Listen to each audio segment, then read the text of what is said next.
Here's a story of a man named Chavez who was making some very entertaining YouTube videos. Please smash that like button. How's it going, guys?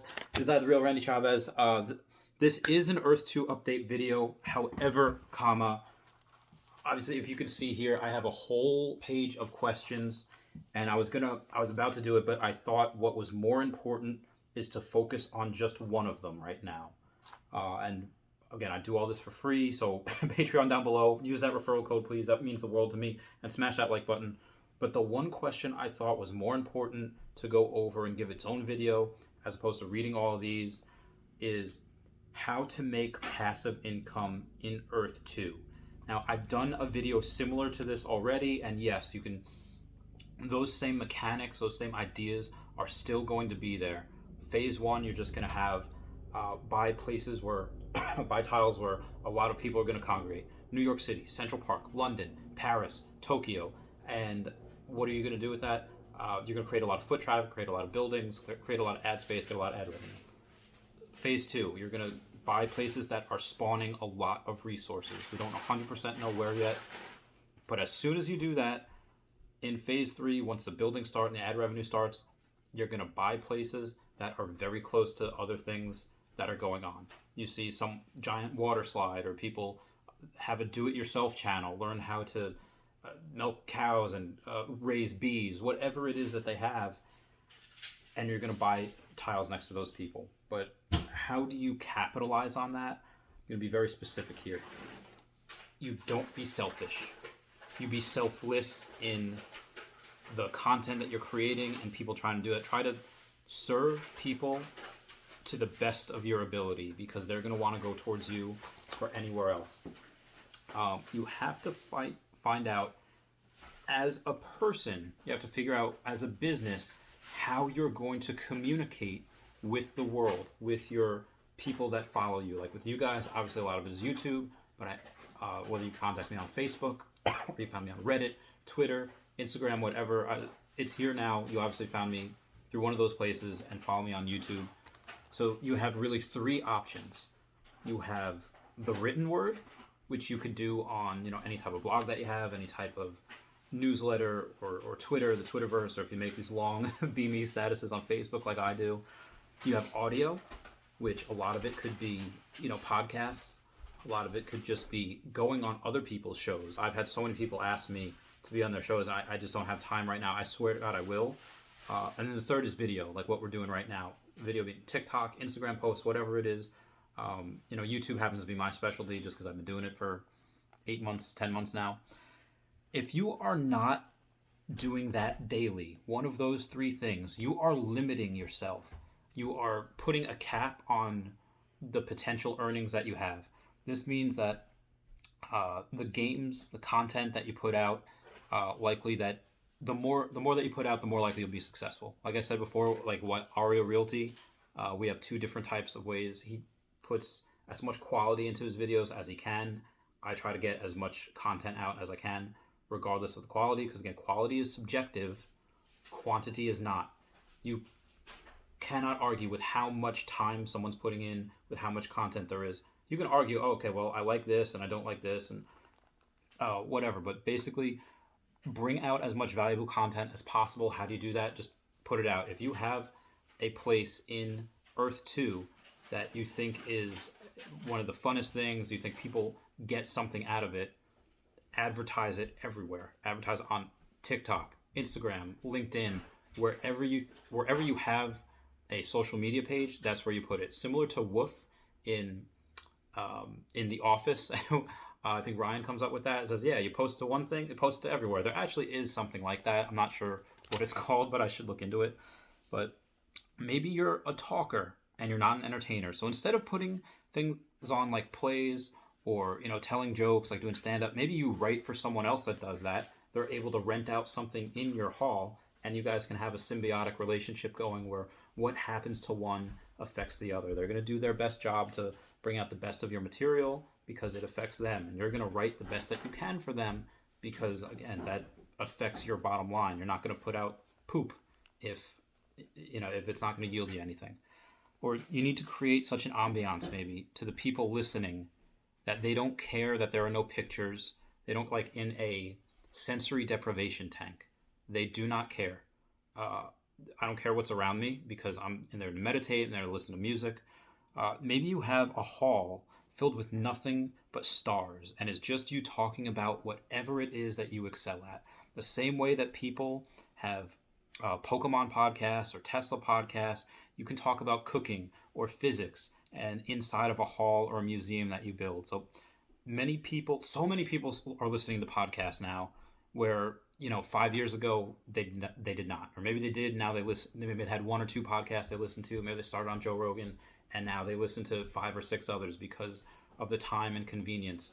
I bet a bunch of you, maybe 25% of you, do not watch these videos.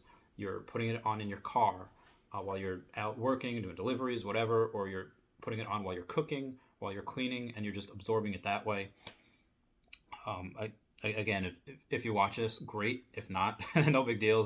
As long as you're playing through the ads and you're commenting and you're liking, that just means the world to me. And again, I'm going back to social media here, but in the military, we learned that if any dictator or any foreign enemy wants to take over another country, they go right after the media first. They take that over.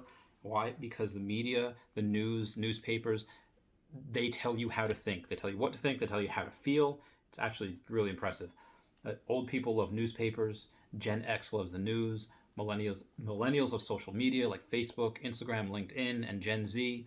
They like TikTok, Snapchat, and probably a whole bunch of things that we are not even aware of as of yet. Discord's around there too. I think millennials and Gen Z kind of share that. A scary amount of what we think is put into our heads by the content we have consumed. It could just be by our parents, which they're putting that into our heads because that's what they consumed somewhere along the line. What did they teach us? They taught us, okay, don't talk to strangers and never get into a car with a stranger. What is most of what we do right now? We're talking to strangers. Obviously now if you're commenting and we're friends. I mean, you guys, yes, subscribers, yes. But we're friends. We have good conversations. I answer all your questions because I like talking about it. You guys ask really good questions. But even if someone asks a question that I've answered before, here's my chance to answer it differently. Here's my chance to be able to say like, oh, maybe what I answered the other time only resonated with 60 or 70% of the people. Here's my chance to resonate with the other 30%. And they stick around for a little while longer just because they enjoy my content and what I have to say. But the reason why Uber and Lyft are doing so well right now is because as younger people grow up, every single day Uber and Lyft gets more and more customers. The older people or grandparents that will never use Uber and Lyft, they're never going to use Uber and Lyft. That's not going to change. But the younger people are all going to do it. Ride sharing and ride hailing. That's why I invested so much in Tesla, because their autonomy is going to take off and it's going to be so much cheaper to do that with them. It's going to be so much better. There's going to not as much lawsuits because you're not going to have some creepy foreign dude that's making women or other passengers feel uncomfortable. There's not even going to be a driver. That's why I'm so hardcore into Tesla with that right now. And again, a lot of what older people don't understand is that it's like, okay, you're playing video games too much, you're on your phone too much. Well, what do you think the world is going to be like in 10, 20 years? How much has changed so far in the last 10 years? That's crazy. But again, how to get other people to your property, you'll know, or at least 1,000 people in your life, and those people will know 1,000 people. So that puts you at one person away from 1 million and 2 people away from 1 billion. That's how quickly you can become viral. And if you want to get people over to your property, if you want to get people over to your tiles so you can create that ad revenue, that's what you have to do. Just put out a lot of content, and not everyone is going to be doing that. There are people that's going to be like, I'm going to, if I build it, they will come. And you're right. There's going to be channels like me saying, this place is great. Hopefully I have a lot of people and a lot of influence by then. But you have so much untapped potential. The ability to put content out into the Twitterverse, into YouTube, into social media. The ecosystem is fundamental variable. That's what it is. The computer we have right now in our pockets, what I'm filming on right now, is more powerful than the computer that Reagan had when he was running America. And don't get me wrong, like I said, there are other people doing it, but you have to look at like how you separate yourself. Do what Oprah or Taylor Swift does. Do things that don't make sense. When people are tweeting at Taylor Swift, hey, can you come sing a song at my wedding? And she does it. That's not something that she gets a positive ROI on immediately, because her time is so valuable. She could have done something, made $1 million that night, for the hour and a half that it takes to get to that wedding. But the fact that she doesn't make money on it, that's where the value comes from. That's where it compounds and affects, because you're going to have people tweeting that video. It's going to go viral. People are going to share that story. Same thing with Oprah, going to people's weddings. Why did I spend 20 minutes on the phone with my friend Allison the other day? Someone that I hadn't talked to really in a while. I was like, hey, how do I make money? Why did I come up with like, okay, here's what you're doing. Here's, again, financial advice for her. Because that's just what I specialize in. Why did I do that and not charge her? Because she's going to tell people about that. And I love projects where I have to do a lot of work, where people know nothing, and I'm able to tell them, oh, we have this money, we have no idea what to do with it. And then I tell them, hey, do this, this, this, and this. And then suddenly they have a lot of money in a year. That type of, and anyone that's listened to me for a year, since last year about Tesla, about Pokemon, and they made a lot of money, that type of content and quality and that experience that they have, those good feelings for me, is invaluable. And if you guys do that, again, do this responsibly. You can go viral just because you do a silly dance, or if you sing at the beginning of your videos. That's something that it can happen very, very quickly. Once you go through people, once you have enough people, you could tell them like, okay, buy this jam that I made, buy these cookies that my friends are making. I'm going to do something special for my friend Nicole at some point, because she's the best and I love her and she works so hard and she has a baking business. So when she's ready, I'm going to shout her out. I'm going to plug her in. But don't ask for things right away. Don't say like, oh, I have 100 subscribers now. What can I ask them to do for me that'll make me money? No, ask them, how do I best serve you? Because they're going to tell me, oh, this guy is awesome. He listens to us. He answers our question. He has 2 other businesses, and it does not make him a whole lot of money to answer our question. Actually, it doesn't make him anything at the moment. Eventually, what makes him money is like, okay, now I made $4.91 the other day, and I made $14 2 days ago. Again, for all the time putting on this, not a lot. But why am I doing this? Because at some point, I know that how I'm serving my people, how I'm being able to shout out some of my super fans that I do and comments, is because I know that they will tell other people. They'll share it, say like, hey, no, this guy's good quality. Maybe they won't. Maybe they want maybe they want me for themselves. Okay, fair enough. But I know a lot of you guys are good people, and at the end of the day, you just want to say, no, this guy cares, and he wants to help you out. My main goal is to grow the hobby, whether it's Pokemon, Tesla, or E2. Grow the hobby and help people out. Like I said, this could have been a Patreon video. This type of knowledge, something that I've done again a couple of times in business, is invaluable. But I'm not one that says like, oh, you know what, this Patreon content, people are going to have to pay me to do that. No, the people that are on my Patreon are paying just because they love and support what I do. They're paying me just because they feel I deserve it.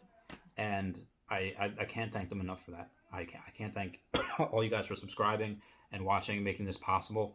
And I promise not to change. I mean, I'll change if you guys say, hey, you should do this or do this. That's pretty much what I wanted to talk about. You guys can use your social media and you can bring that to Earth 2, and you guys can make a lot of money.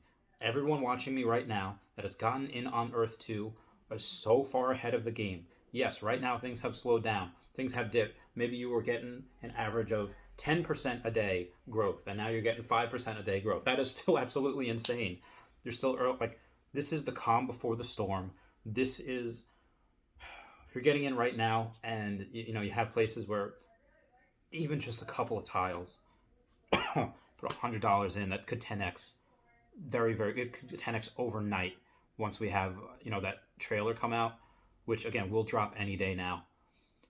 It's about to be insane. I want to just let you guys know before my channel really blows up, because anyone that's making content right now for Earth 2, people are going to search it and they're going to be like, okay, yeah. Because eventually, at some point, like I said, I won't be able to get to everyone. I won't.